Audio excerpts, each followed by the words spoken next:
It was one stormy night. Take a look at this video southwest of here in Waconia.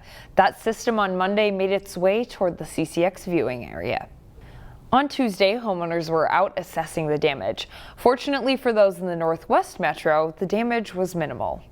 The portion of the line that passed through the northwest suburb of the cities wasn't as strong as what went through the southwest suburb and then through the central part of the cities.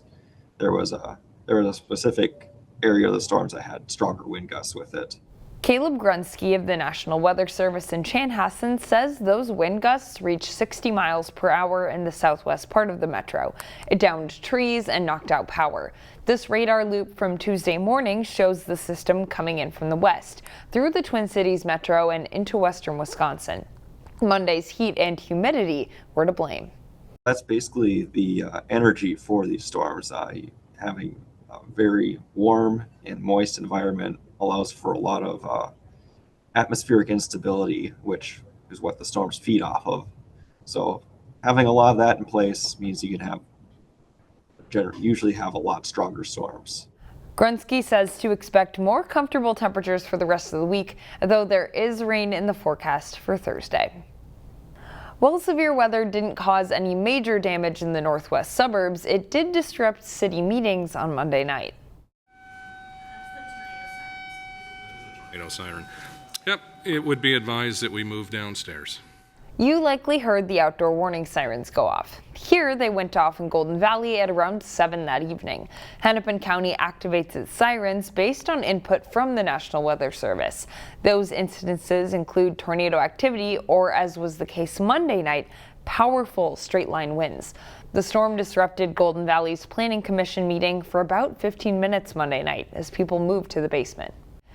The Robbinsdale School Board heard the results of an investigation into its own conduct on Monday. The results were called embarrassing, devastating, and a catastrophe. I've worked with school boards since 1993. I've worked with them as an attorney, as a school administrator, as an investigator, as a hearing officer. And I have to say, regrettably, this is the most dysfunctional board with whom I've ever worked in 31 years. The investigation came after a series of complaints and counter-complaints filed by board members. The investigator found that almost every member of the school board undermined its function. One of the complaints involved board members Caroline Long and Sharon Brooks. They've had a dispute related to Long's racial identity. The investigator found that both were disrespectful, but it also found that Brooks used racially charged language that violated district policy. I feel like race has been weaponized.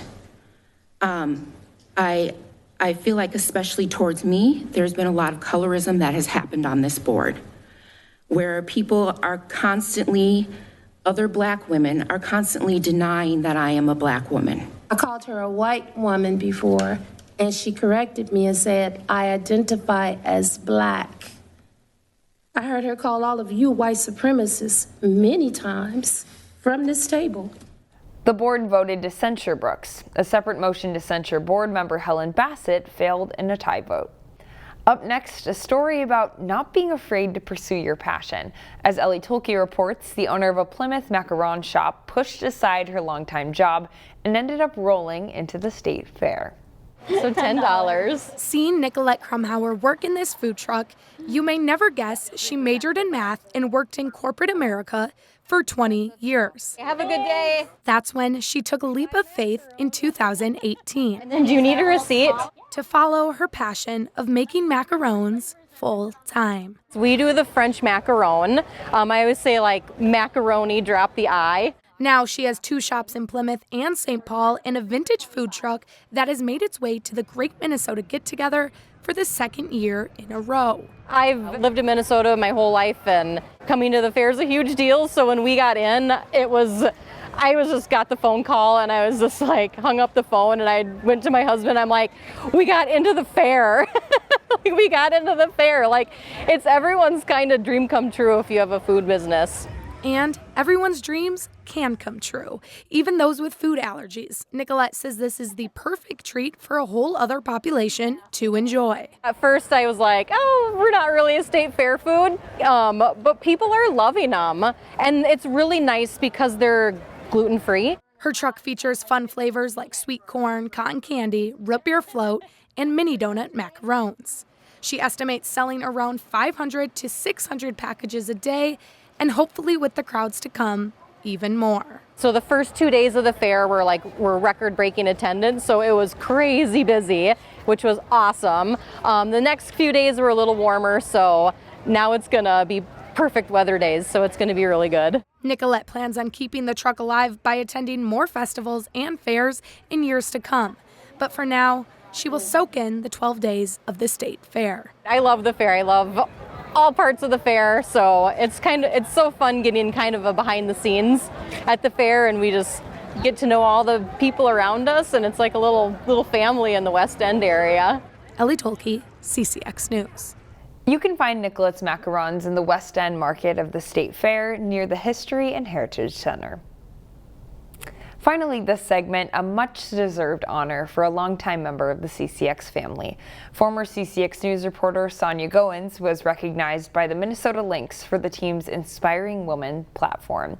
Goins is a breast cancer survivor and has been open about her personal journey fighting to overcome the disease. She was honored during the Lynx' recent game against the Las Vegas Aces. Sonia's willpower has inspired us all, not to mention reminds our loved ones to conduct monthly breast exams and schedule regular mammograms. At CCX News, we continue to cheer her on and stay Sonia strong.